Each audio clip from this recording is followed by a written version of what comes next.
New Haven, Connecticut is home to some of the best pizza you can find anywhere in the world. The significant history behind this pizza and the people who founded it shows strong leadership and lasting legacies. For a limited time at Pizza Hut, get the triple cheese covered stuffed crust pizza. Order a large for just $11. It's a Papa John pizza! Papa's got something for every taste. The meats, loaded with 5 real meats. Or our Tuscan 6 cheese. From Little Caesars, 2 pizzas for $8.98, plus a free 8-piece order of crazy bread and a free 32-ounce Coke Classic. Enough food to make a family meal into a party.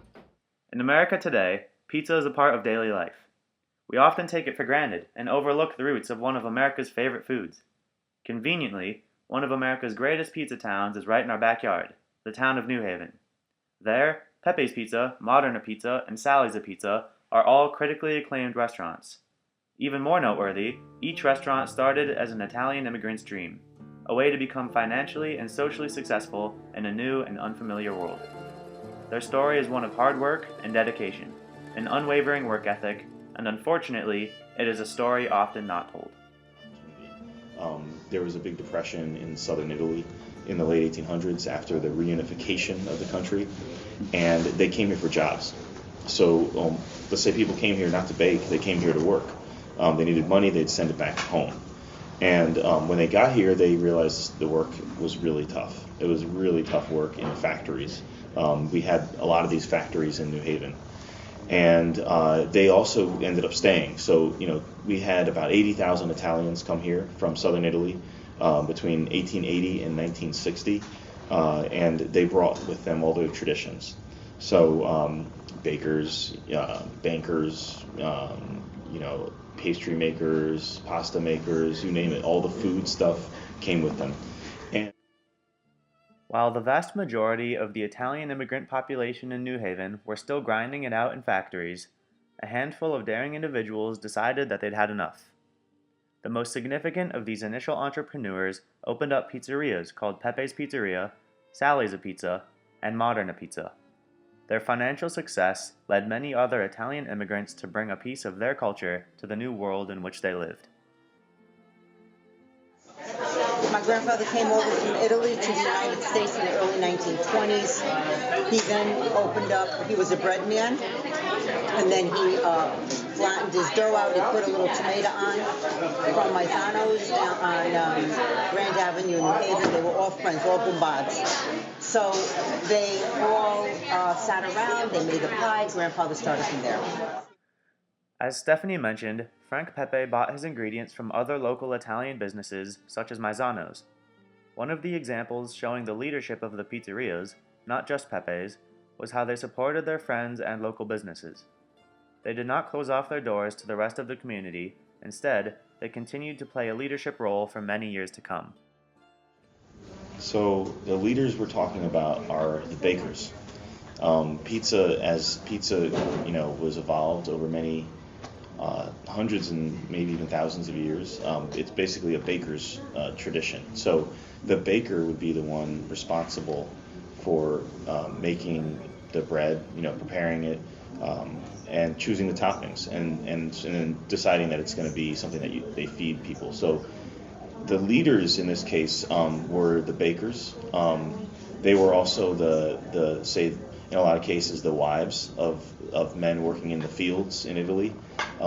And in the baker's case, if you go back to history of how pizza was made and who made it, if we talk about when modern, we're going to talk about the modern style of pizza, which is we call Neapolitan thin crust pizza. It came out of the area of Campania in Italy, and so that goes back to both the farming community.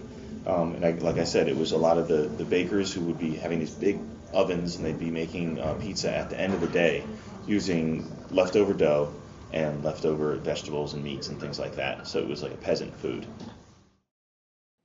Even before bakers came to America from Italy, they played a big leadership role in their communities. When they did come to America, they simply continued playing the part in their community that they had always played in the past.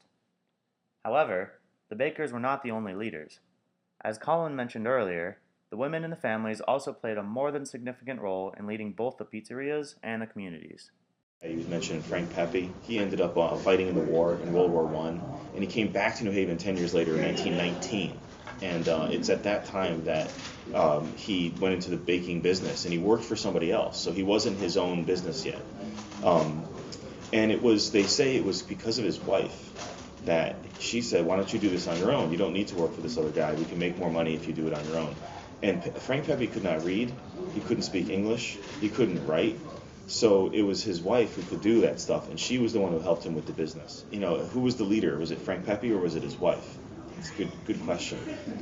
Sally Consiglio, Salvatore, he was Frank Pepe's nephew.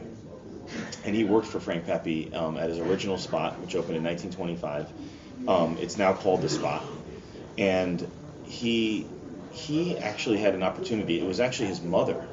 Again, going back to the women behind the men that we all hear about, there's actually always a woman behind it. She found an opportunity. There was a pizza place down the street that closed. And she took it over, and she bought the business for about $500. And at the same time, Sally and his brother Tony were working for Frank Pepe, so they all kind of migrated over to the new place. And Sally liked to make pie his own way, so he made it a little bit different. And they named it after Sally because he was 18 years old, and so Philomena didn't want to have the business herself. She was older; it would be his business, and so it was named after him. In addition to having played a big leadership role in their community, Pepe's, Sally's, and Modern have also created very strong legacies.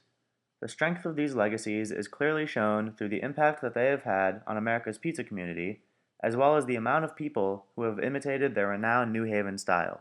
And my cousin Sally, he worked for my grandfather. So is there a little bit of a competition? No, because my grandfather, I have to tell you something. We love each other, even though, it's like one family, one restaurant.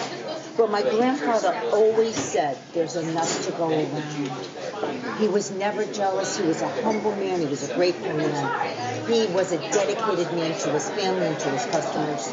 And it went on. It was passed on from my mother and my aunt to us, and now to the people in the corporation.